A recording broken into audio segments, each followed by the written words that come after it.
네, 애널리스트를 통해서 시장의 인사이트 얻어보는 시간입니다. 신한투자증권 리서치센터에서 보험과 증권을 커버하고 있는 임희연 애널리스트와 함께하겠습니다. 어서 오세요. 안녕하세요.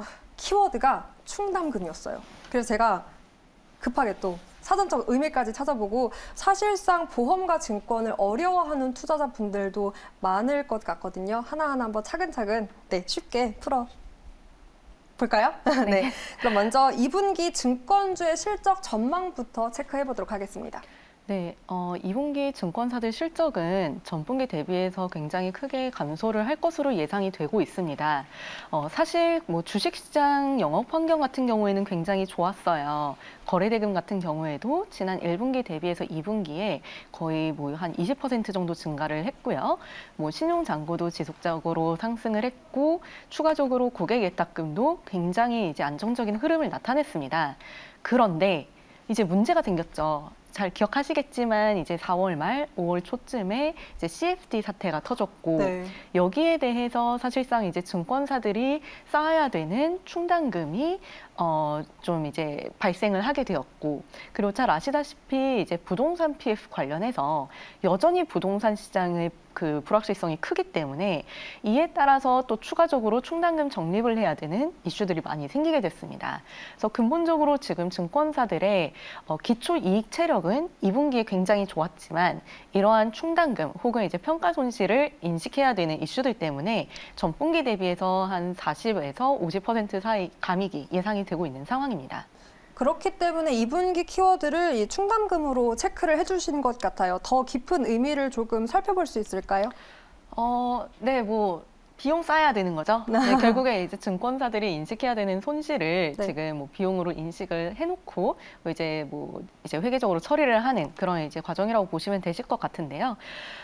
사실상 지금 이제 키워드는 그 충당금이라고 적어둔 이유는 이게 지금 일시적으로 한 번만 반영하고 끝날 것이냐 혹은 앞으로도 지속적으로 이 이슈가 불거질 것이냐에 대한 부분인데 앞서 말씀드렸던 이 CFD 관련된 충당금 같은 경우에는 2분기에 일회성으로 한번 쌓아놓고 끝이에요.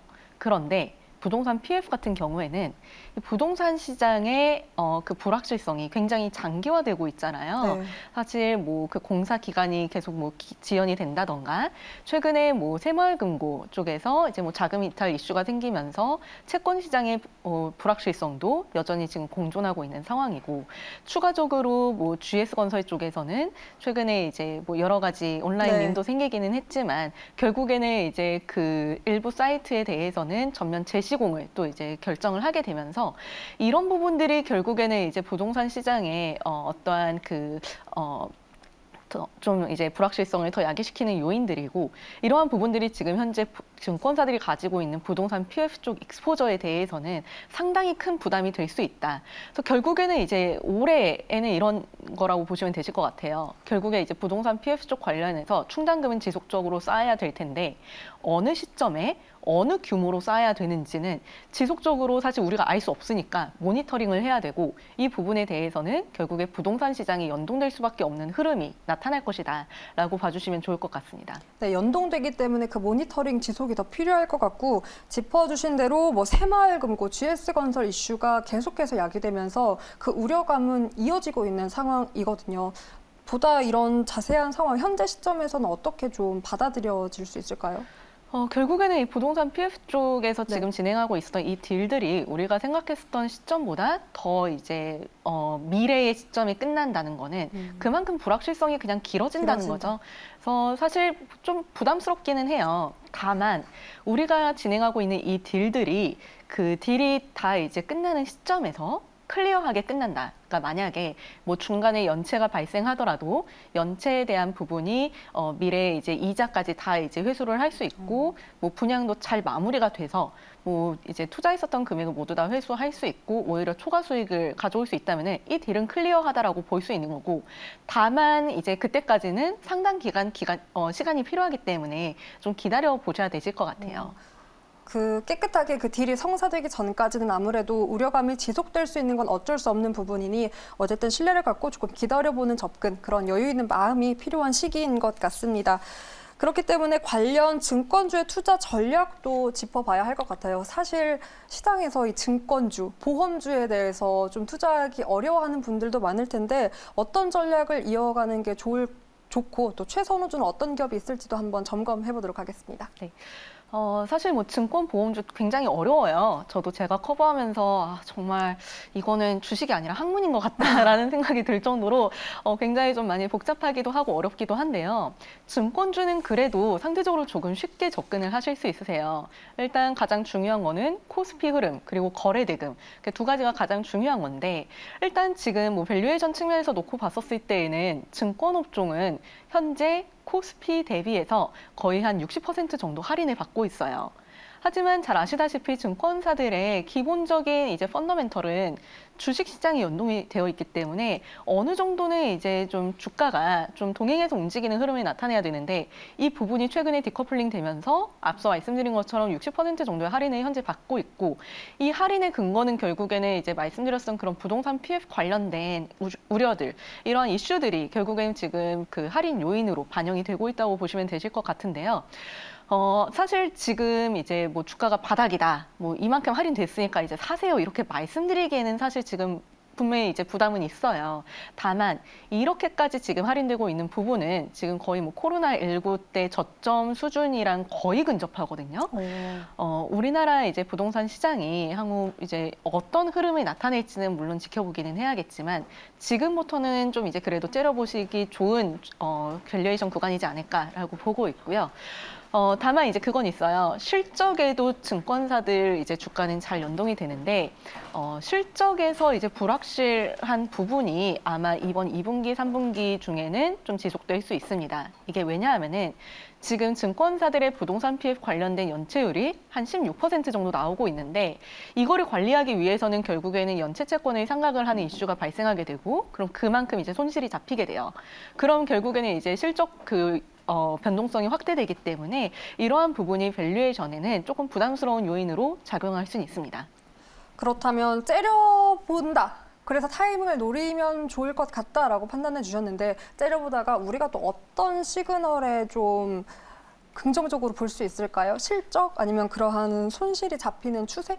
뭐 이제 실적도 중요한 요인일 거고요. 네. 그리고 이제 뭐 거래 대금 그리고 이제 코스피가 이제 반등을 하게 되는 시점. 그러니까 뭐 사실 지금 뭐 시장이 굉장히 좀 이제 그 변동성이 큰 상황이잖아요. 네. 추세적으로 우상향하는 그런 이제 모습이 나올 때, 그리고 부동산 시장에서의 불확실성이 크게 완화되는 시점을 좀 그래도 기회로 보실 수 있지 않을까 싶습니다. 그럼 그 시그널을 조금 빨리 볼 수 있는 최선호주 어떤 기업일 수 있을까요? 저는 한국금융지주를 현재 최선호주로 말씀드리고 있습니다. 한국금융지주? 네. 네, 어떤 이유도 간략하게 한번 들어볼 수 있을까요? 네, 한국금융지주 같은 경우에는 최근에 이제 이러한 앞서 말씀드렸던 이슈들로 인해서 지금 코스피 대비해서 할인율이 지금 사상 최대치예요.